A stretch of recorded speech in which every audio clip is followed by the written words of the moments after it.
Ahorita solamente vamos a ver algunos aspectos para aclarar cosas de lo que son las comunidades bentónicas.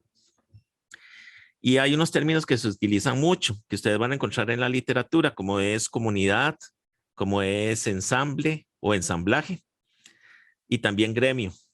Entonces, este artículo que les pongo aquí del año 96 presenta este gráfico donde se explican cada uno de esos conceptos y cómo se traslapan entre ellos.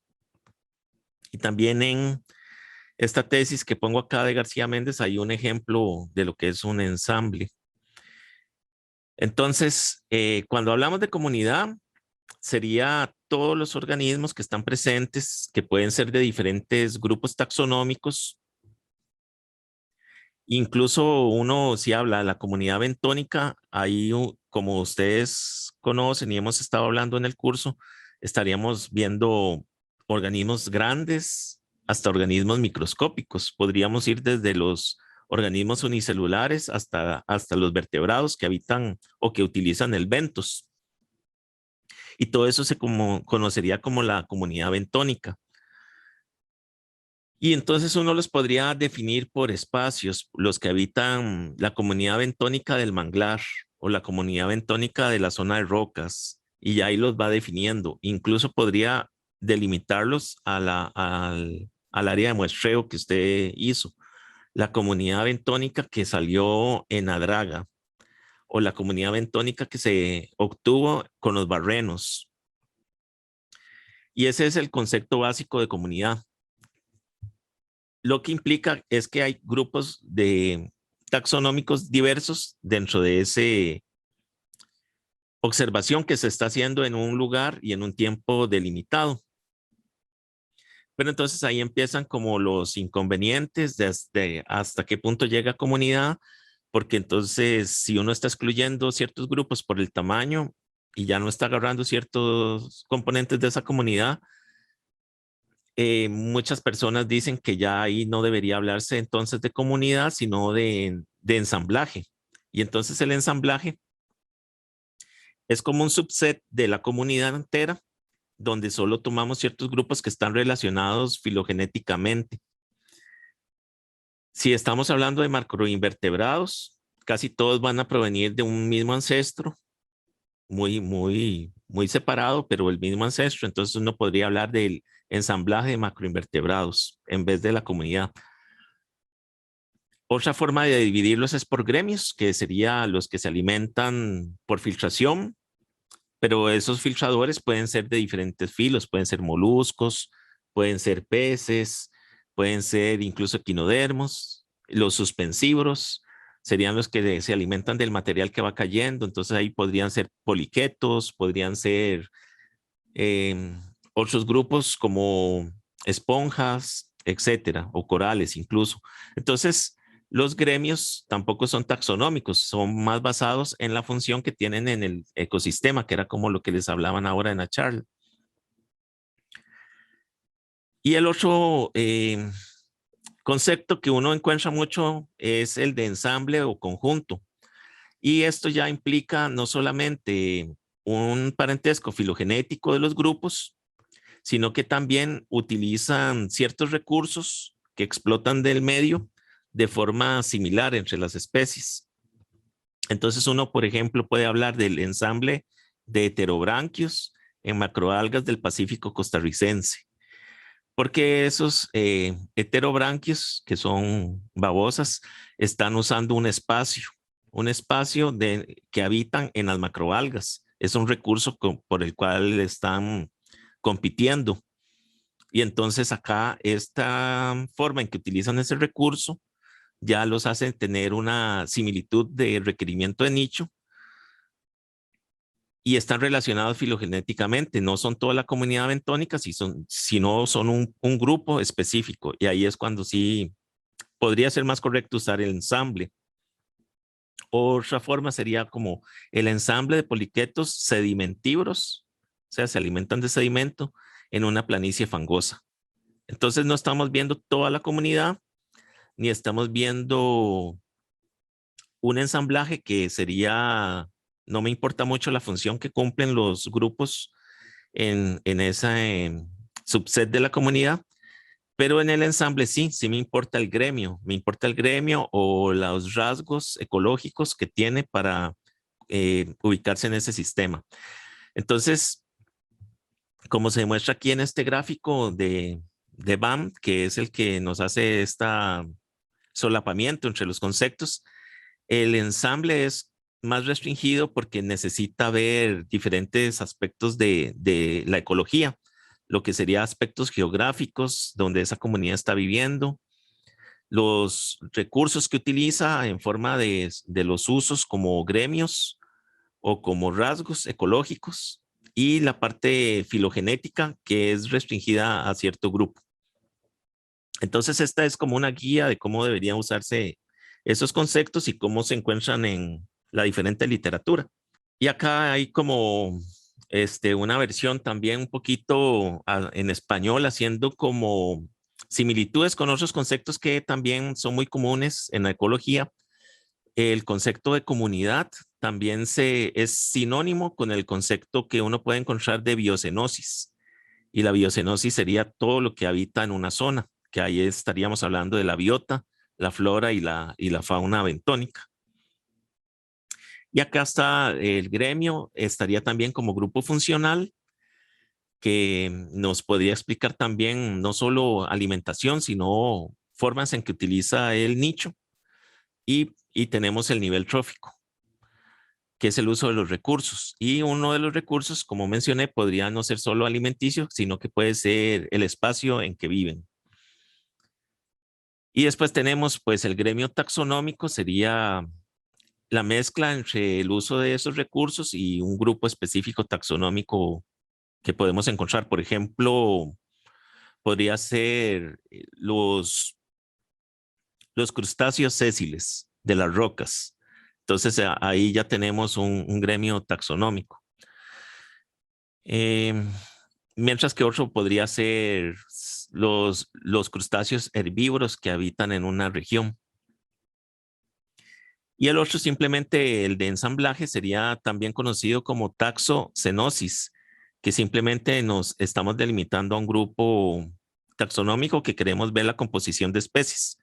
Entonces aquí podríamos hablar de la composición de especies de poliquetos, y nada más vamos a verlo desde el punto de vista taxonómico. No nos interesa mucho otros aspectos y queremos ver cómo cambian esos grupos.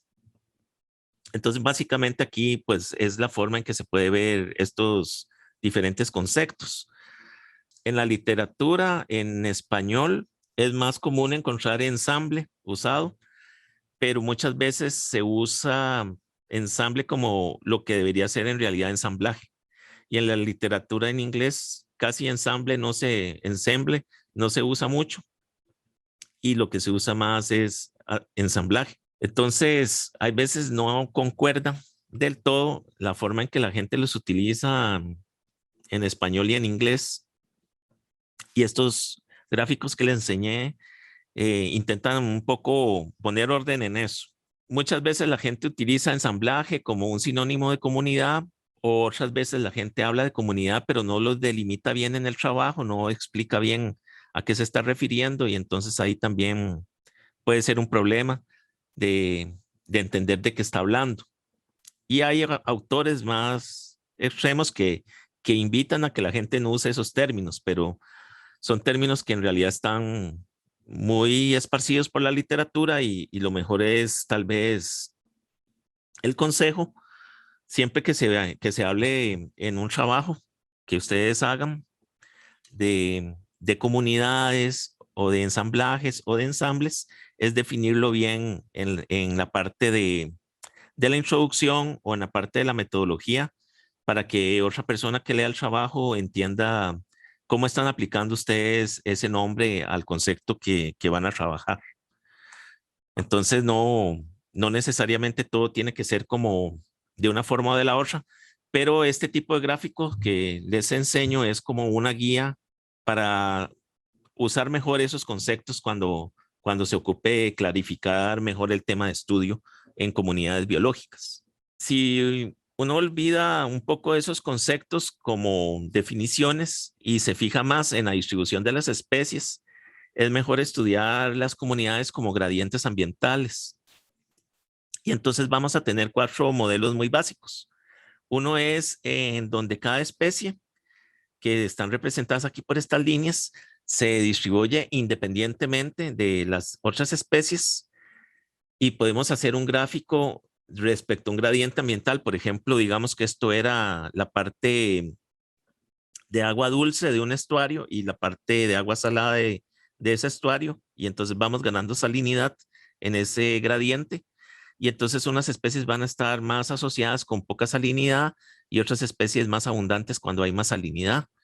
Pero no se supone que hay una interacción muy grande entre ellas, sino que ese gradiente establece para cada especie su punto de óptimo y dependiendo de la tolerancia que éstas tengan. Otro ejemplo podría ser como conforme vamos ganando profundidad, que las especies vayan cambiando gradualmente y que no dependan unas de las otras. Otro patrón podría ser que las especies estén asociadas entre ellas, por lo menos con una de ellas. Y entonces, aparte del gradiente que nos va haciendo el cambio en la distribución de las especies, de puntos donde son poco abundantes a puntos donde obtienen su máxima abundancia, también podría ser que hay especies que se benefician de estar cerca de otra especie, están asociadas. Podría ser algunas especies comensales o especies que son mutualistas y las vamos a encontrar que cambian de la misma manera y en la misma zona del gradiente y van desapareciendo en otra parte del gradiente donde sus condiciones de vida no son tan buenas y son sustituidas por otro grupo de especies que están asociadas.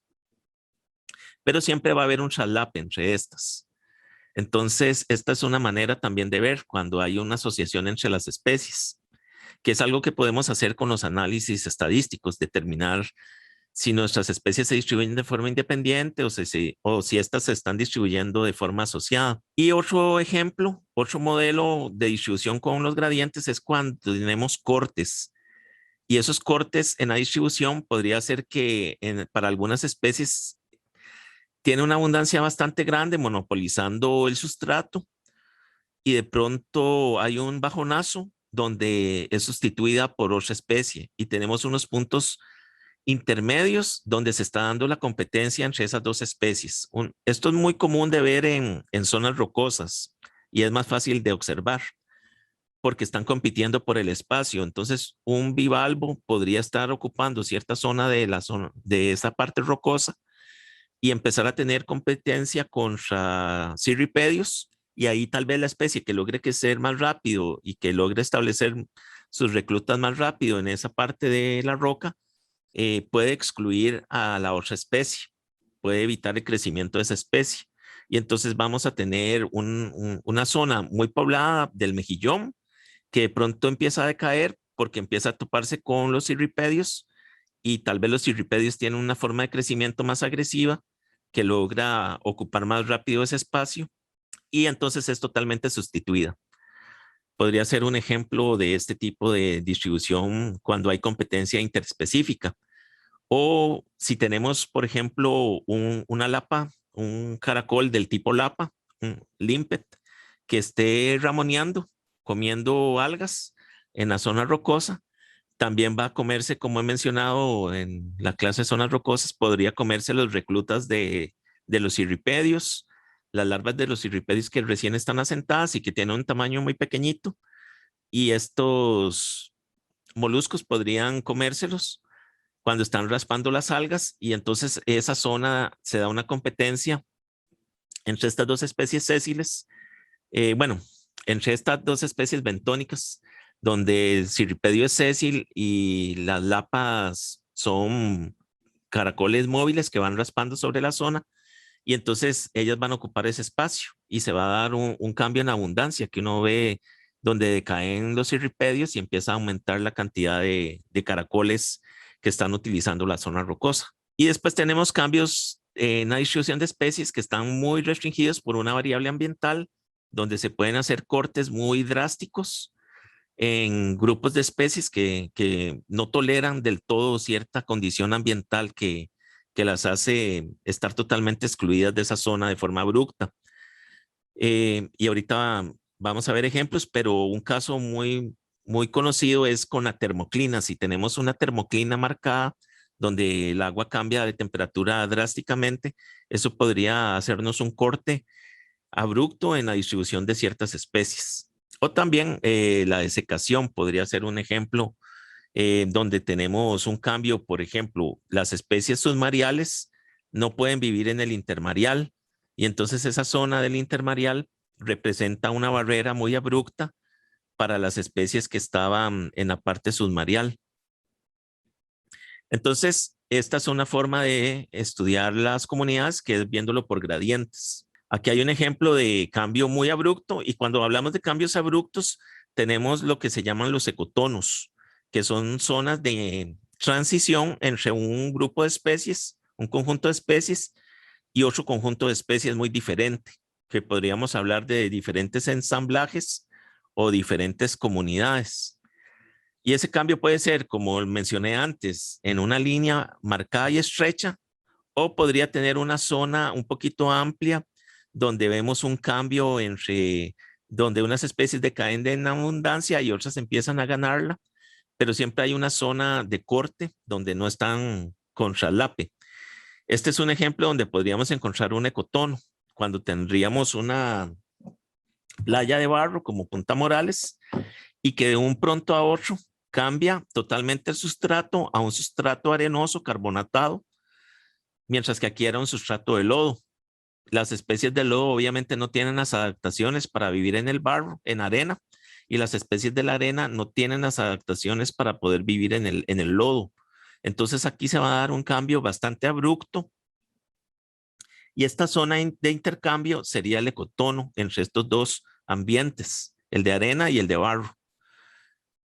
Ese cambio podría ser, como mencioné, muy drástico o podría tener zonas un poquito de amortiguamiento entre un sistema y el otro. Y este es un ejemplo con esto de la termoclina, donde podríamos tener toda una diferente composición de especies por encima en aguas más cálidas y que bajo esa termoclina se pierdan grados Celsius de temperatura y eso nos promueve totalmente otro grupo de especies.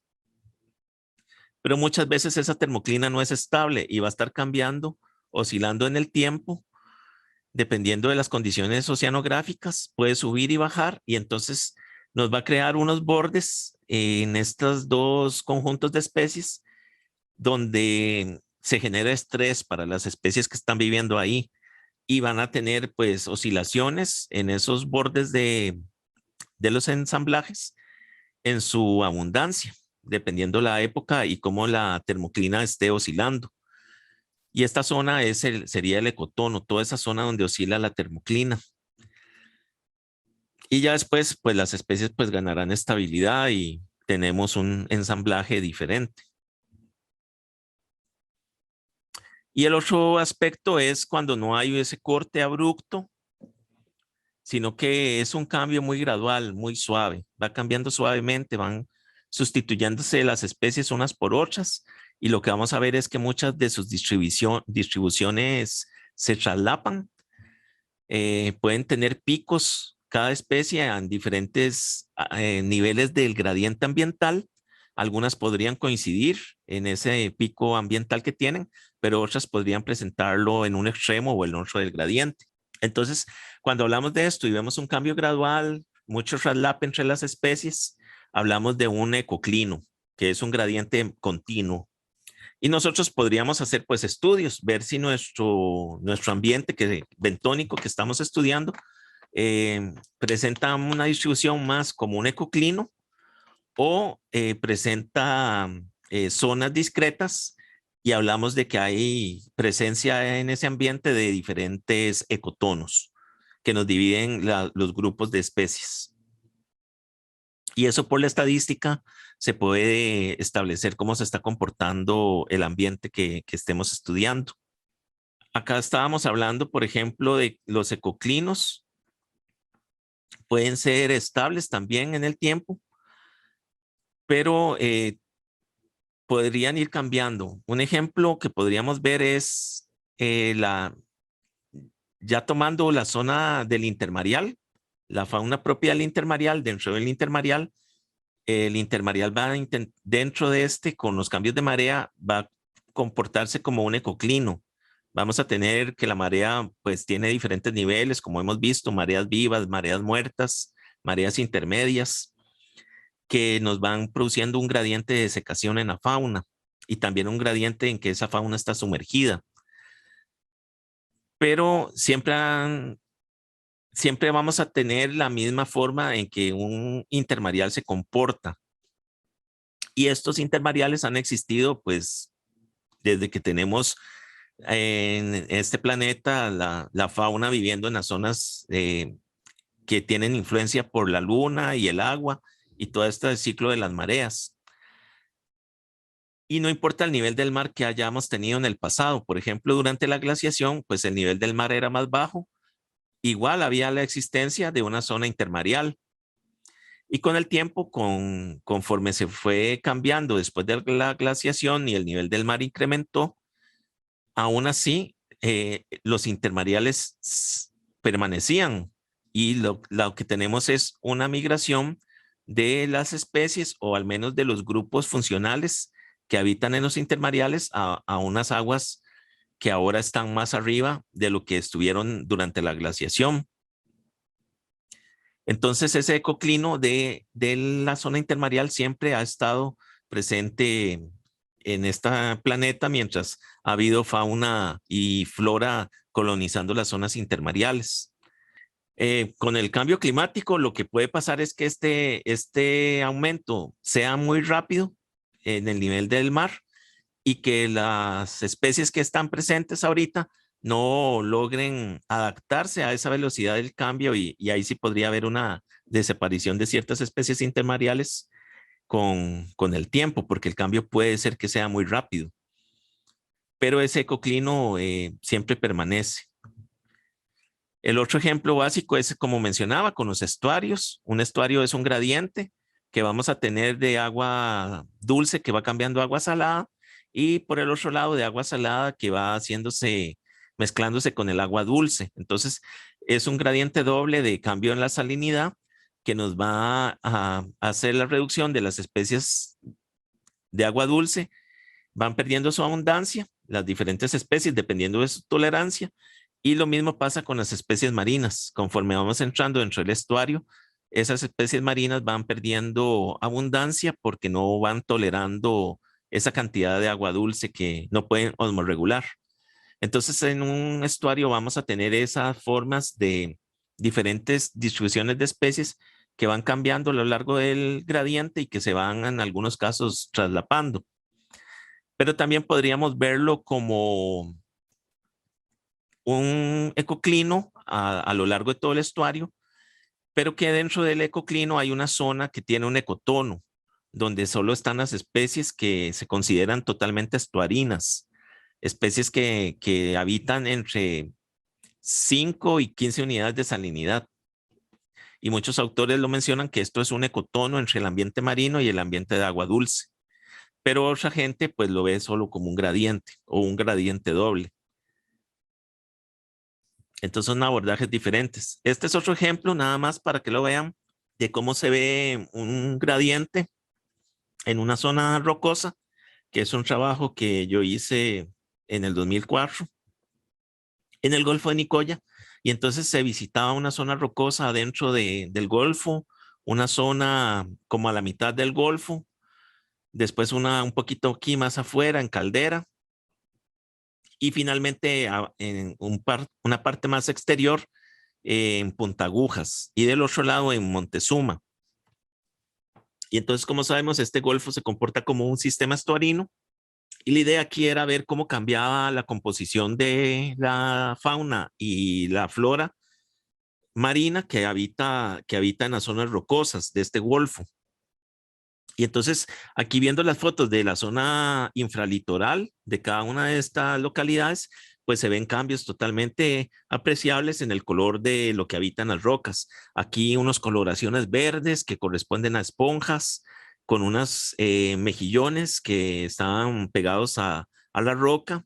mientras que más al centro lo que teníamos era una colonización por un tipo de cirripedio, y ya en las partes externas, como en Caldera o en Montezuma, teníamos diferentes tipos algales, donde las especies más marinas, con mayor distribución en costas expuestas, donde la salinidad es mayor, era en Montezuma, con especies más grandes también, especies de algas con mayor cuerpo tridimensional, mientras que un poquito más adentro, que era en Caldera, las especies eran más que todo filamentosas y especies filamentosas rojas y filamentosas verdes, pero que no hacían una estructura tridimensional tan grande.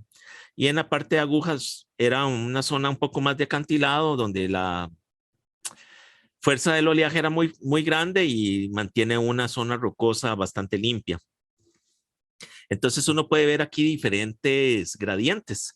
Un gradiente de salinidad que me va a permitir ciertas algas en la parte externa, pero que conforme se va haciendo agua dulce, las algas no tienen menos afinidad por ese tipo de agua, y solo muy pocas especies de algas habitan ya en la parte interna del Golfo, y van siendo sustituidas principalmente por esponjas, que estas utilizan mucho más el material que viene alimenticio en la columna del agua. Pero también hay un gradiente de exposición al oleaje, donde si el oleaje era muy fuerte, nos mantiene una zona rocosa más limpia que un oleaje un poquito más protegido, eh, que puede mantener algas un poquito más grandes que no son desprendidas de la roca, y asimismo los animales.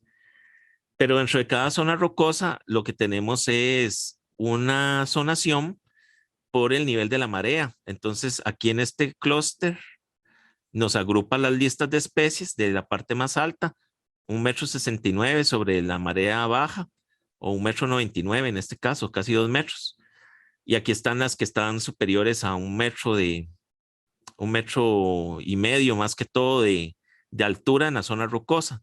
Mientras que por acá tenemos un grupo de zona media, del litoral medio, y aquí abajo las demás infralitoral, a 59 centímetros de la zona de nivel cero, a 29 centímetros de la zona de nivel cero, y a -1 centímetro del cero histórico de marea baja. Entonces acá había más algas, obviamente. En este ejemplo, que es para una de las playas rocosas, de la costa rocosa, perdón. Eh, y en esta costa rocosa vemos que va aumentando hacia arriba lo que sería la roca descubierta, porque menos organismos pueden colonizar porque aguantan menos la desecación. Y lo que tenemos es la presencia de cirripedios o de ciertos organismos que, como las caracoles litoríneos, que se hacen más abundantes, que tienen estrategias para aguantar esa desecación. Entonces, viendo acá esta zona rocosa, uno la puede dividir en 3 secciones: alta, media y baja. Pero eso ocurría en cada una de estas zonas. Tener zonas altas, medias o bajas, que van a variar dependiendo de la posición en el estero en que estén, en este golfo. Y este diagrama con forma de pirámide lo que intenta representar es un poco esa variación por los gradientes que uno encuentra en este golfo, donde cada vértice de la pirámide representa una localidad. Y entonces lo que podemos ver es que la zona supralitoral, la zona que es más seca, tiene poca variación entre las diferentes localidades. Están más cerca unas de las otras en la similitud de la fauna y flora que las habita, siendo principalmente ocupadas por los mismos tipos de caracoles de la familia Litorínidae o de la familia Neritidae, y por algunos grupos de cirripedios y algunas cuantas algas incrustantes. Entonces tenemos en la parte supralitoral muy poca variación al nivel de este sistema que estábamos estudiando con diferentes gradientes. Acá los gradientes que van a importar más son los atmosféricos, porque pasa más tiempo descubiertas. Entonces, por eso la similitud de la fauna es mayor, y también que es una fauna más restringida en cuanto a especies por el gradiente que expliqué acá de desecación. pero la variabilidad entre las diferentes comunidades que tenemos a lo largo de estos sitios va aumentando conforme vamos para abajo. El nivel litoral alto ya tiene un poquito más de variación en las abundancias de las especies que presenta o en su identidad. El litoral bajo va a tener todavía más variación entre los lugares, porque ya aquí las condiciones del agua me empiezan a afectar más y a definirme más qué vive en cada zona. Y finalmente, la máxima variación va a estar en la zona más infralitoral, donde el tiempo de sumergencia es mayor. Vamos a tener muchos efectos por lo que es las características del agua, también la fuerza del oleaje y además de eso, la presencia de diferentes tipos de especies de depredadores que pueden habitar o de especies que están siendo permitidas que habiten en la zona rocosa, lo cual me crea mucha variación. Y este patrón que yo defino acá para el Golfo de Nicoya es algo que podemos ver en cualquier zona rocosa del mundo, donde siempre la parte infralitoral nos va a presentar mucho mayor variabilidad que la parte supralitoral. Y vamos a tener ese efecto donde en la parte baja tenemos la influencia muy grande de lo que sería el agua y el oleaje, y en la parte superior vamos a tener mayor influencia de condiciones atmosféricas que están prevaleciendo en las zonas rocosas. Entonces ese es como un ejemplo de un estudio de gradientes que uno puede determinar estos cambios gracias al uso de estos métodos de estadística. Y el otro modelo de distribución que tenemos, que ya hablamos, ecotonos con cambios abruptos, ecoclinos con cambios graduales, pero tenemos otro modelo que es un modelo que se llama de mosaicos. Y el modelo de mosaicos lo que establece es que hay zonas donde hay parches ocupados por diferentes estadios de sucesión de las especies. Podríamos tener como en este ejemplo, una playa de arena que cambia hacia una playa de barro y digamos que no fuera como el otro ejemplo que yo puse, abrupto, sino que fuera un cambio gradual. Va cambiando de un sustrato más arenoso a un sustrato más de barro, poco a poco. Y uno esperaría entonces que fuera un ecoclino, fuera un cambio gradual. Pero uno encuentra que hay especies más asociadas al barro, presentes dentro incluso de la zona de arena, y especies más de la zona de arena, presentes incluso en la parte de barro. Y aquí lo que podría ocurrir es que se dé algún tipo de perturbación ambiental, ya sea natural o antropogénica, que nos haga huecos que afectan la distribución de las especies, como por ejemplo si fuera un cangrejo que saca sedimento muy del fondo y que ese sedimento del fondo sea más barroso que el sedimento superficial que fuera más arenoso.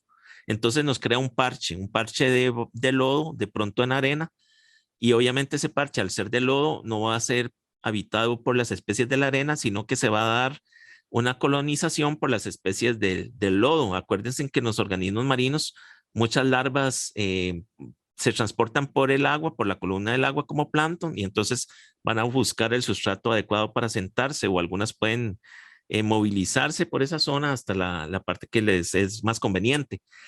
Y entonces aquí estos números romanos significan estadios sucesionales. Y acá obviamente en la parte de arena, los estadios sucesionales del barro van a ser más bajos y van a ser más desarrollados con estadios sucesionales más tardíos en la parte del barro donde la comunidad del barro va a llegar al clímax. Y acá en números está representado lo mismo para la arena.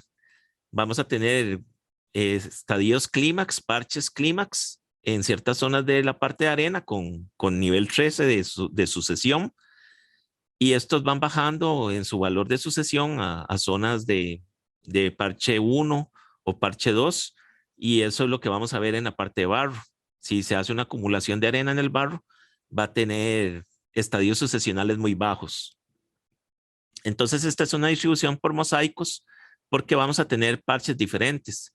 Aquí podría ser, por ejemplo, tenemos un parche de nivel 10 de sucesión, bastante cerca del clímax, pero podría ser que un organismo llegó por acá y pegó un mordisco en arena, un pez en la marea alta pegó un mordisco en arena para consumir organismos y ya le bajó el nivel de clímax a esa parche de arena y entonces acá se tiene que colonizar por especies pioneras o puede ser que queden algunas especies supervivientes remanentes de la comunidad clímax que teníamos antes del disturbio. Y esto es muy común de encontrar en sistemas bentónicos, un sistema de parches al cual llamamos mosaicos de sucesión. Y esto podría estar ocurriendo dentro de un gradiente o dentro de un ecotono. Y eso es básicamente lo que estábamos viendo. Podríamos tener un nivel de diversidad bastante alto en nuestra comunidad cerca del clímax, en zonas muy estables, donde casi no pasen disturbios. Y apenas pasa un disturbio, lo que vamos a tener es una caída en la diversidad. Y ese disturbio, como mencioné, puede ser natural o puede ser antropogénico. Y de esta manera nosotros podríamos hacer un estudio de ese impacto. Y aquí es donde hay una aplicación de los sistemas bentónicos para el estudio de impactos ambientales. Podríamos ver si nuestra comunidad está en un estadio clímax antes del disturbio y cuando se da la alteración, por ejemplo, en una construcción o un movimiento o un dragado en una zona bentónica, ver cómo eso hizo un cambio, una alteración que nos bajó la diversidad en ciertos parches. Y aquí podría ser un ejemplo también de verlo, donde estas zonas serían las afectadas y estaría bajando el estadio de sucesión en esos puntos. Entonces, la comunidad bentónica va a ser una colección de supervivientes de los disturbios ambientales. Muchas veces cuando llegamos, lo que tenemos ahí es eh, diferentes fotografías de cosas que han pasado en el pasado reciente y que nosotros cuando llegamos ahí vamos a ver toda esa acumulación de efectos en el muestreo que hicimos y por eso lo conveniente con los estudios bentónicos es hacer siempre en lo posible un mapeo sistemático de la zona para poder generar mapas y poder ver estos parches de distribución. ¿Se han hecho ese tipo de estudios de mosaicos en Costa Rica? Eh, Aplicados para impacto ambiental no se han hecho. Es un campo, digamos, que tiene que hacerse más, más frecuente de que se utilice. Con el desarrollo costero que se va a dar, es prioritario, digamos, que eso se empiece a tomar más en cuenta. Los estudios que se han hecho son más académicos, como estos que mencionó José Vargas, que él hizo en el Golfo de Nicoya, o también como yo un trabajo que hice en Isla del Coco, pero esto, por ejemplo, es algo que se ocupó haber hecho con lo de la pesca de arrastre. Si hubiera habido un estudio de ese tipo para ver estos efectos de la pesca de arrastre de una manera de mapeo en toda esa zona donde esta gente hacía esa práctica de pesca, se pudo haber notado cómo era ese impacto de esa pesquería, ¿verdad? Que bueno, está bien que la prohibieran porque era muy destructiva. Básicamente lo que hace esa pesca es hacer que caiga la diversidad como en estos gráficos que yo estoy mostrando. En los parches donde arrastraban, pues lo que hace es devolver eso a un estadio sucesional más bajo. Pero no se ha hecho. La idea es que ojalá esto se aplique más. Pero en Panamá sí se hizo para el archipiélago de las Perlas. Se hizo un estudio así, donde se hizo un mapeo sistemático que ahorita lo presento. Y ahí se podía ver los diferentes parches que habían y uno los podría catalogar por los estadios de sucesión. Entonces, esto se puede hacer, pero como mencioné aquí, se ha hecho más por la parte académica, pero sí tiene una utilidad bastante aplicada para impacto ambiental. Si se quisiera hacer un muelle, se debería hacer este tipo de muestreo en una bahía para poder ver cómo es la comunidad antes del establecimiento de ese muelle y dónde están las zonas de mayor diversidad y esto. Entonces, vale la pena que al futuro, pues ojalá surjan compañías de impacto ambiental que sí se metan un poquito en este tipo de estudio. No se tiene que llegar a un nivel taxonómico muy fino, se puede llegar a niveles taxonómicos un poquito superiores, como de familias, y aún así uno va a poder ver esos patrones. Eso se llama suficiencia taxonómica, cuando yo no ocupo llegar hasta nivel de especie o de género para poder ver los patrones ecológicos, que es algo que sí se utiliza mucho más en insectos acuáticos. No se tiene que llegar pues a las especies de las larvas y las ninfas para poder uno ver los patrones que esa fauna tiene respecto a impactos. Es igual con el ventos marino. Uno puede llegar a niveles de familia o de órdenes incluso y todavía ver los patrones causados por los impactos naturales o antropogénicos y ver cómo parches son bajados en su nivel de sucesión. Eh, y entonces esto nos lleva a la teoría de los disturbios intermedios que fue establecida por Connell en el año 78, que él lo presentó para bosques lluviosos y para arrecifes coralinos, pero también Connell lo estudió mucho en zonas rocosas. Y acá lo que vemos es la presencia de estos disturbios, como por ejemplo esta roca que está aquí raspada totalmente la zona de algas por una especie de pez que crea con sus dientes estos canales donde desprende estas algas. Y entonces, ¿qué nos crea? Claros, nos crea claros dentro de la zona rocosa, como los claros que se hacen en el bosque cuando un árbol cae y entonces ese árbol cae y nos forma una zona de claro que en el bosque es colonizada por zacates, helechos, después va siendo cambiados esas plantas pioneras por especies más arbustivas, hasta que al tiempo ya lo que vamos a tener es de nuevo que crecen árboles que cierran el parche en el bosque. Pues en los arrecifes coralinos, en las zonas rocosas, en las zonas de barro o arena, es lo mismo.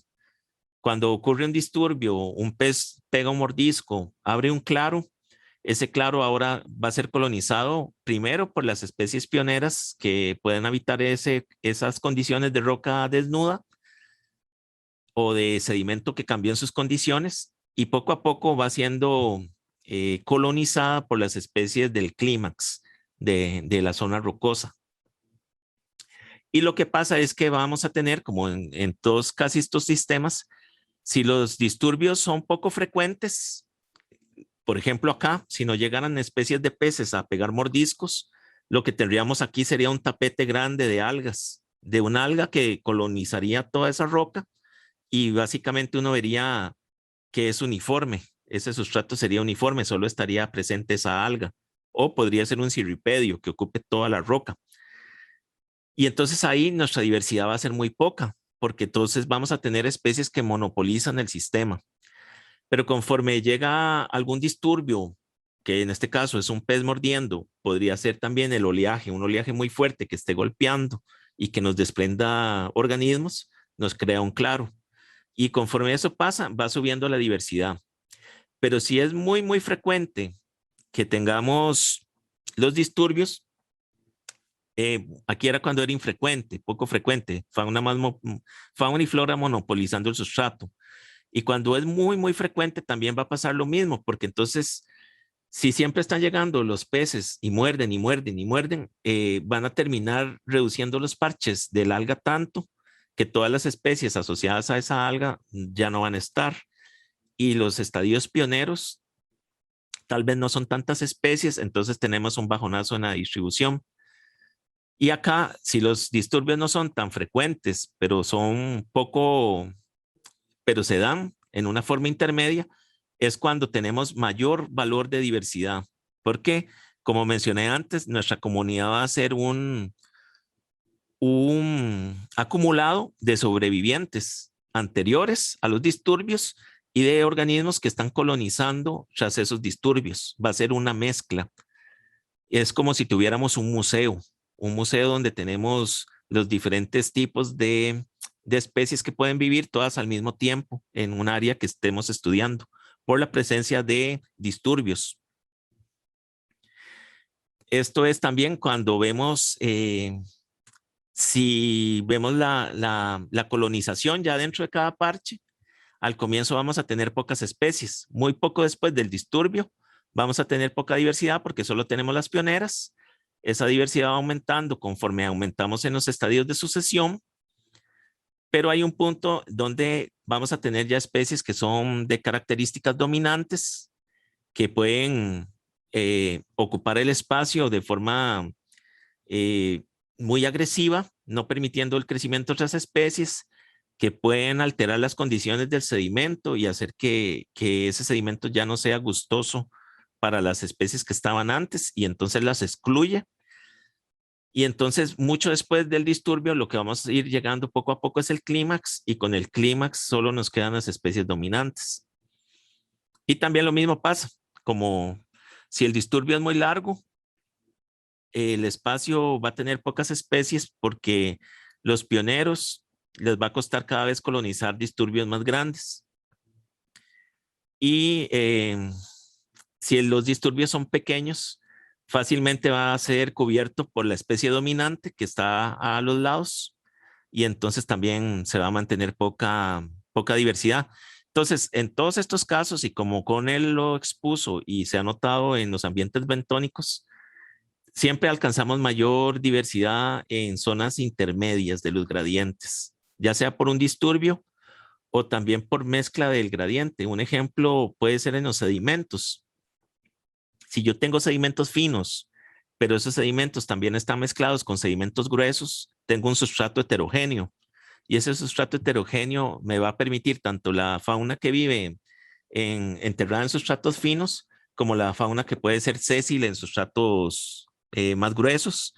Y ahí es donde yo tengo parches donde se me dispara la diversidad. Por eso siempre es bueno ver la granulometría junto a la fauna o la flora que habita en una zona para entender por qué se está dando esa diversidad. Hay veces altas en zonas, y en zonas arrecifales, de lagunas arrecifales, es muy común tener los picos de diversidad en la laguna arrecifal, que es de arena, en la parte donde el sedimento es más heterogéneo, por esa misma razón, porque tenemos em, sustratos que suelen tener heterogeneidad intermedia que nos permite una mayor diversidad. Y hay cambios temporales también en las zonas rocosas, como los que explicó José Vargas ahora para la parte de sedimentos. Pues en las zonas rocosas también tenemos cambios que se pueden dar en el tiempo. Por ejemplo, en el Pacífico Norte de Costa Rica tenemos lo que sería el cambio entre el afloramiento y el no afloramiento. En abril todavía está al final de la época de afloramiento.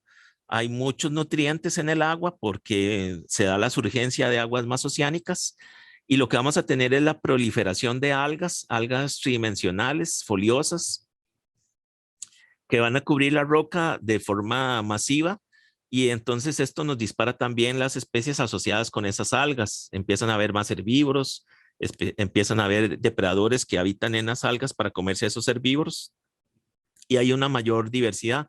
Mientras que para octubre las aguas ya no son tan llenas de nutrientes, no se da crecimiento tan grande de algas,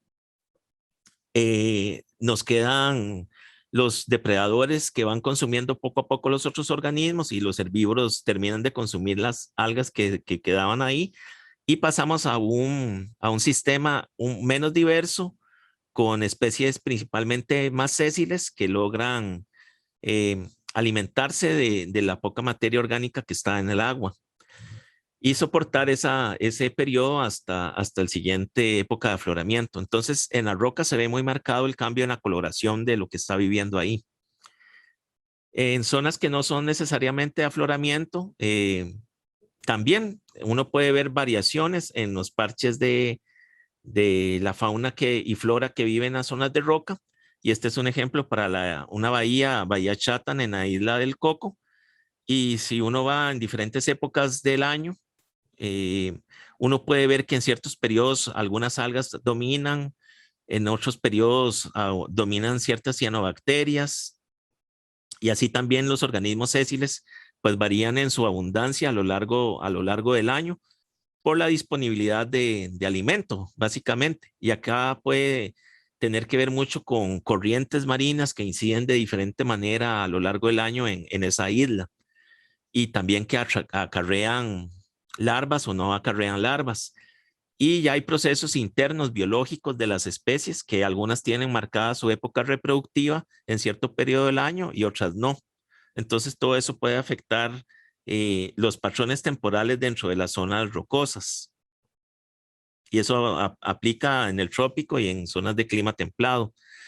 Aquí vemos un ejemplo de Sonia Ortega, que trabajó en Punta Mala en los años 80, y ella estudió la sucesión de las algas en unos intermareales rocosos que hay ahí, y lo hizo también por lo de época seca, época lluviosa, en diferentes niveles del intermareal, en la parte alta, en la parte media o en la media alta, y pudo ver diferentes picos. Algunas algas crecían más cuando se daba el inicio de la época lluviosa en ciertas zonas de la formación rocosa, pero siempre en la parte alta es mucho menos el crecimiento de las algas porque obviamente hay más desecación, pero sí era más común encontrar ahí algas incrustantes, y las algas foliosas que forman estructuras tridimensionales podían ocurrir en menor cobertura, pero en formas más puntuales, no con patrones tan claros. Entonces era un patrón un poquito estocástico, por así decirlo, solo algunos picos asociados con la humedad que estaba en la roca, y mucho de eso tal vez promovido por el inicio de la época lluviosa. Pero estos seguimientos se pueden hacer de forma muy detallada mes con mes, o al menos hacerlos con visitas cada cierta periodo de las diferentes épocas climáticas o épocas oceanográficas que tengamos en nuestra zona de estudio, para al menos ver los patrones generales, como hizo ella en este ejemplo.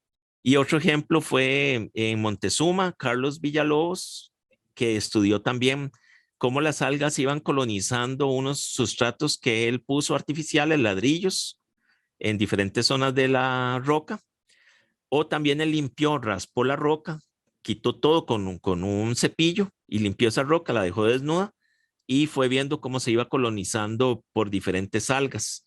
Entonces, ahí podía haber épocas en que el litoral superior solo estaba cubierto por algas en la parte de abril hasta octubre, donde había más cantidad de lluvia, más humedad, mientras que en la época de febrero, enero, febrero, había un bajonazo en la parte de cobertura de algas en Montezuma, por la estación seca. Cuando la marea baja, la temperatura es muy alta, y la humedad ambiental es muy baja, entonces eso hace que las algas no proliferen de tal manera en la parte superior y otros niveles durante enero y febrero, y hasta después, ya cuando está como marzo, es que él empezó a ver de nuevo un crecimiento de las parches de algas.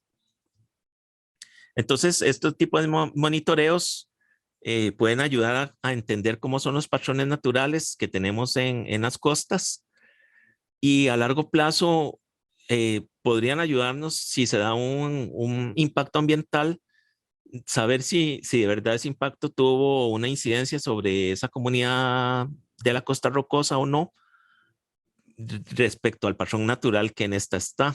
Entonces eso siempre es importante tener, por eso monitoreos que desafortunadamente aquí son escasos, aunque el MINAE está ya haciendo ciertos monitoreos en áreas protegidas para intentar tener al menos estos patrones generales en zonas de roca y en zonas de arena. Y otra forma de ver la estacionalidad o el cambio temporal es con los individuos. Y aquí hay un ejemplo de lo que hizo Spike en Playas del Coco en el año 78, y se fue y midió los diferentes moluscos con una regla, como lo que hicimos en el laboratorio, medir el largo de los moluscos o el diámetro en el caso de las lapas, y ver cómo estaba conformada esas poblaciones. Entonces, para Cantais brevidentata, que es este caracol, él hizo las mediciones y aquí pudo encontrar dos picos en diferentes tamaños, a los 10 y a los casi 20 milímetros, que significa que aquí hay dos generaciones viviendo en esa roca en el año 71, dos cohortes, una más pequeñita, más juveniles, y otra de adultos. Y el año anterior, que él había ido en el 70, solo había encontrado una del tamaño de los adultos. Quiere decir que entre el año 70 y el 71, estos caracoles tuvieron un reclutamiento, se reprodujeron y formaron una cohorte nueva. Y entonces de esta manera estudia Spike en ese año cómo se va dando el cambio en las poblaciones de caracoles en playas del Coco. Para algunos, como las sifonarias, era muy poca abundancia y entonces no se nota tanto el cambio. Pero aquí en Nerita encontró también dos cohortes, una de adultos y otra de juveniles, pero estaban más traslapadas que en el caso de Acantina o Acantais. Y aquí lo mismo pasa con un anaquis, Costanakis rugosa o Anaquis rugosa, donde de un año al otro también ve que hay un reclutamiento, un incremento en los juveniles que en el año anterior no habían tantos. Entonces, esta es otra forma de estudiar temporalidad en comunidades bentónicas, que es basándose en el tamaño que tienen los organismos. No solamente hay que hacer estudios taxonómicos y por abundancia, sino que se puede hacer por cohortes. Y lo mismo hizo Carlos Villalobos en los 80 en el muelle de Bahía Ballena, en Playa Tambor, con el cirripedio Tetraclita estalactífera. Él se fue en diferentes meses del año a medir el diámetro de los cirripedios y cuánta abundancia tenían según categorías en ese diámetro, y pudo ver cómo fueron cambiando en el tamaño a lo largo del año, pasando de marzo a junio, después en octubre a enero, y después de abril a julio, finalmente cerrar con un octubre. Y pudo ver cómo se movilizaba el tamaño de la población respecto a cada periodo en el que él iba, quiénes sobrevivían, quiénes morían más, si los juveniles o si morían más los adultos. Y también pudo ver cambios en lo que sería el desarrollo de las gónadas, y entonces se dio cuenta que estaban más desarrolladas las gónadas en abril y agosto, que las larvas nauplio empezaban a notarse dentro de los cirripedios en octubre y noviembre, y que esas larvas eran liberadas de los cirripedios en el periodo de noviembre y diciembre. Entonces se encontró una estacionalidad en la reproducción, y por eso uno aquí en ciertos periodos ve un bajonazo en lo que serían los adultos, y empieza a ver que con el periodo después conforme va avanzando el año, después de enero, va incrementando la cantidad de juveniles hasta que de nuevo tenemos más adultos. Es otra forma de estudiar temporalidad en ambientes costeros rocosos. Y bueno, lo que les hablaba de la tolerancia a las especies, básicamente vamos a tener especies que tienen tolerancia amplia en los gradientes ambientales, que son los que vamos a conocer como eurioicas, o especies que no tienen tanta tolerancia, que son las que conocemos como estenoicas. Y entonces, estenoica sería como la roja, tiene un poquito ámbito donde puede distribuirse en el gradiente, significa estrecho, estenoico, y euroicas, que son amplias, entonces puede distribuirse bastante grande en su rango de tolerancia en el gradiente. Y ambas siempre tienen un pico. Y entonces, si hablamos de temperatura, por ejemplo, podemos hablar de estenotérmico, euritérmico. Estenotérmico solo viviría en una franja de temperatura muy limitada, y euritérmico soporta diferentes temperaturas. Y para salinidad, podemos hablar de estenoalino, que solo le gusta vivir en ciertos rangos de salinidad, por ejemplo, de 35 a 30, y de ahí no pasa. O eurialino, que son como muchas especies estuarinas, que pueden vivir, por ejemplo, de 5 de salinidad hasta unos 15 o 20 de salinidad sin ningún problema. Las especies de agua dulce serían estenoalinas, pero en el caso en que no hay salinidad. Si ya empieza a haber salinidad, no logran soportar esa salinidad que les hace perder agua del cuerpo y mueren. Y también otras cosas que hemos visto, el oxígeno, la temperatura en el sedimento, la luz que entra en el sedimento, con todos estos patrones de distribución vertical que hemos hablado en la oxidación, que se mencionaba también ahora. Todas estas cosas pueden hacer que las especies toleren o no toleren mucho enterrarse. Y en algunos casos van a mostrar diferentes ámbitos donde habitan en el sedimento dependiendo de su tolerancia a esas variables. Entonces es otra forma de estudiar gradientes de forma vertical, como se mencionaba, para la mediofauna es algo muy importante para organismos que se entierran. Y el tamaño del grano, que también ya ustedes lo conocen bien, ese tamaño del grano del sedimento puede hacerme que a cierto tamaño de grano es cuando yo tengo el pico de población, y si ese tamaño de grano decrece, la población me cae, o si el tamaño de grano se incrementa, se hace más inestable y esa población tampoco le gusta habitar ahí porque tiene más daño mecánico. Entonces, todos estos gradientes que hemos estudiado en el curso, uno les puede dar esa aplicación biológica y también sirven de forma aplicada para ver cambios ambientales que puedan ocurrir de forma tanto natural como artificial y que nos afecten la biota que vive en los medios bentónicos. Esto era el estudio de Panamá que les mencioné.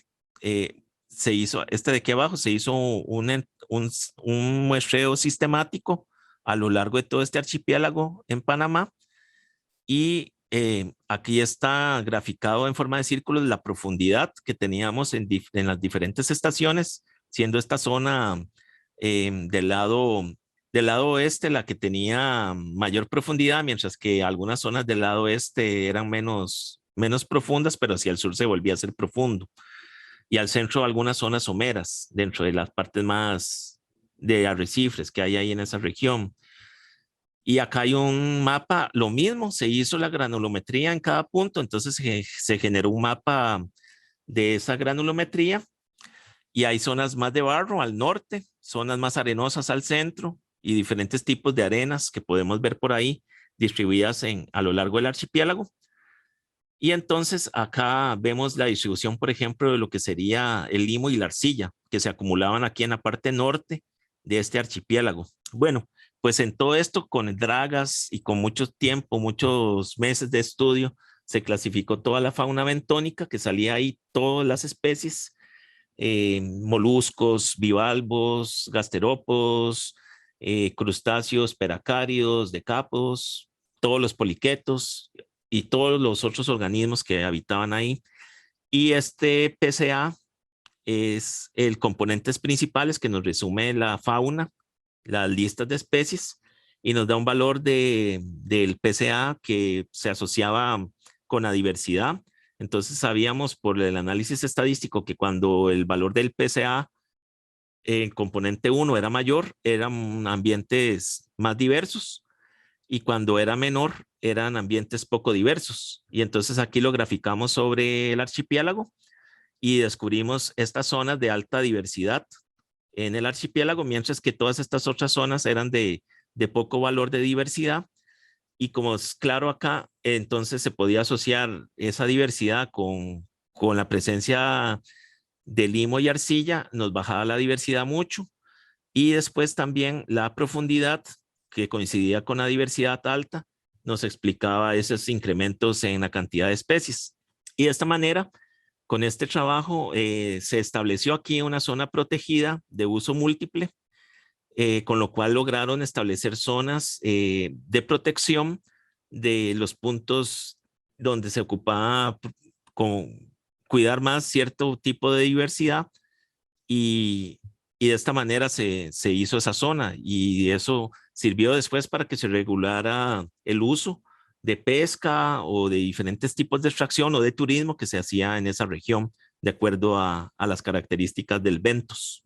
Y esto lo menciono aquí nada más recordándolo, ya lo vimos en la clase del bentos profundo, pero una de las principales variables que nos cambia la identidad de las especies y que es uno de los gradientes más importantes para establecer comunidades biológicas es el incremento en la profundidad.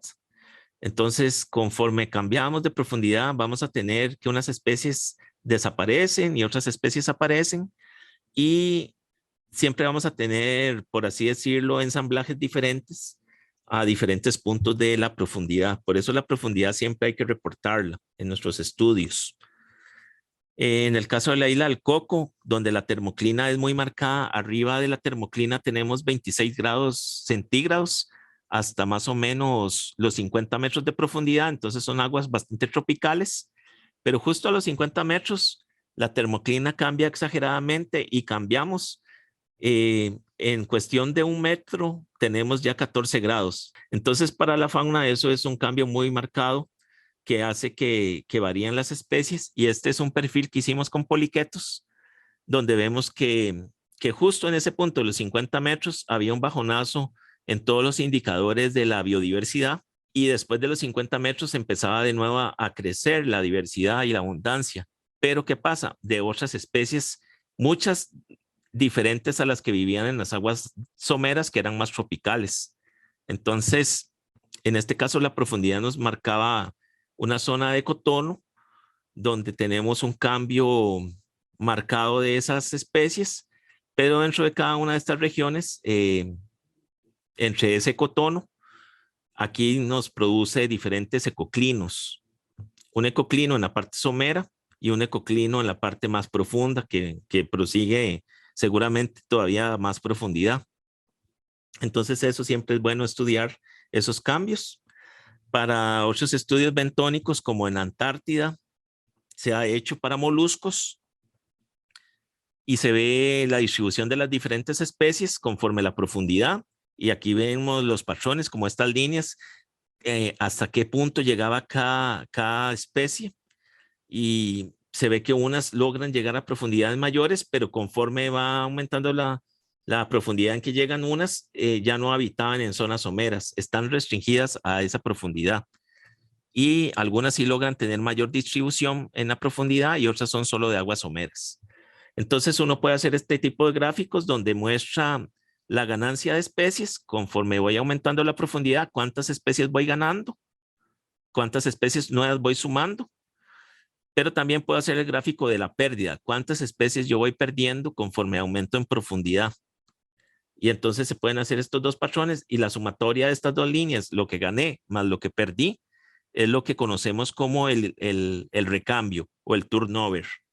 Y entonces este indicador, conforme sea más grande, me indica un mayor cambio en las especies, por lo cual yo sé que es un gradiente donde tengo un cambio muy grande de la biodiversidad.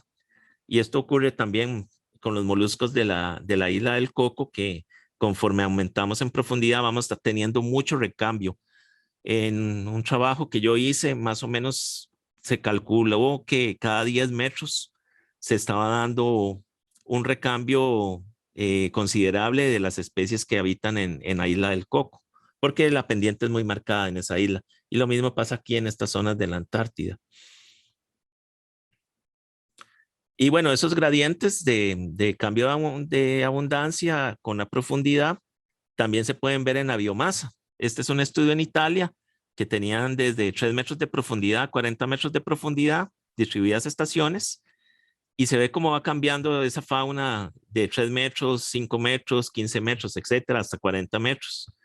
Y después lo asociaban con la biomasa de ciertos grupos. La biomasa de fauna móvil era muy poco frecuente en las aguas someras, y esa fauna móvil se iba haciendo más frecuente en aguas profundas. Y fauna sésil que vivía enterrada, pues había un pico en la parte muy somera, después bajaba en aguas intermedias y de nuevo había otro pico en aguas más profundas, pero aquí ya eran otras especies diferentes a las de aguas más someras. Entonces se puede estudiar de esa manera también con la biomasa, no solo con la abundancia. Y esto era lo que mencionaba también para la isla del Coco.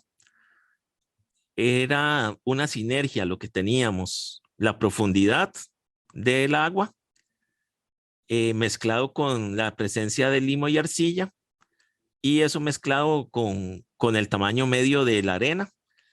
La sumatoria de estas tres variables al mismo tiempo nos explicaba un 52% de la asociación del cambio de la identidad de las especies y su abundancia conforme a estos gradientes. Entonces, los gradientes hay veces ocurren de forma sinérgica, se mezclan para explicarnos. Tal vez la profundidad no explique totalmente todo, pero mezclado con el sedimento nos explica un cambio muy grande. O el oleaje, en el caso de las zonas rocosas, y la inclinación de la roca nos pueden explicar la diversidad que estamos encontrando o el tipo de sustrato. Y entonces hay estudios que han recopilado eso, qué afecta y cuánta variabilidad explica. Entonces aquí los profundidad, tipo de sedimento, un 59 más o menos de la fauna del Ventos. La profundidad y la longitud en que esté ubicada una región puede explicar un 25 y así, etcétera. La pendiente de la zona de caída del sedimento puede explicarnos junto con el sedimento y si es carbonatado está un 75% de ese cambio. Y aquí lo pueden ver para diferentes estudios. Entonces siempre se asocia la fauna y la flora que habita una región con unas variables ambientales por un estudio de gradientes y de esa forma podemos entender cómo un sistema funciona sin necesariamente tener que muestrear en detalle sus características biológicas, sino que por indicadores abióticos podemos tener más o menos una idea de qué esperar en cuanto a diversidad y abundancia en los ambientes bentónicos. Y todo eso se hace por medio de análisis estadísticos multivariables, que muchos de estos son este tipo de gráficos con vectores, donde podemos tener vectores que son flechas que nos indican los gradientes ambientales, como hacia dónde incrementó la profundidad, hacia dónde incrementó, por ejemplo, la materia orgánica, hacia dónde incrementó las partículas de limo y arcilla, etcétera. Y lo mismo para las especies, hacia dónde me incrementó la abundancia de cierto gusano. Algunos incrementaron hacia un punto, otros hacia otro. Todas estas que están aquí en este cuadrante incrementan hacia más o menos la misma dirección y están muy relacionadas entre ellas. Son especies que están correlacionadas, o sea que les gusta estar juntas, ya sea porque el gradiente ambiental se los establece o porque hay una asociación mutualista o comensalista entre ellas. Y mientras están completamente opuestas a en este ejemplo, a este gusano, por lo tanto, este gusano habita zonas diferentes a las que habitan estas especies. Y uno podría ya después asociarlo con los gradientes ambientales. Aquí la profundidad aumenta donde aumenta este gusano. Quiere decir que este gusano capitela le gusta vivir en aguas, le prefiere vivir en aguas más profundas que en aguas más someras. O si no, todos estos otros, muchos crustáceos por acá, les gusta vivir en zonas donde el potencial redox es mayor. Entonces, estas cosas, este tipo de gráficos nos ayudan a entender cómo funciona ecológicamente un sistema. Y sobre estos gráficos y otros como los clústeres es de lo que voy a hacerles un video para que ustedes los puedan hacer y entender, interpretar de forma más fácil en R. Y esto era como para aclarar y que ustedes conocieran principalmente cómo es el estudio de las comunidades bentónicas, tanto en rocas como en sedimento, más que todo asociado por el estudio de los gradientes ambientales, que es el que nos brinda más conocimiento ecológico de una región.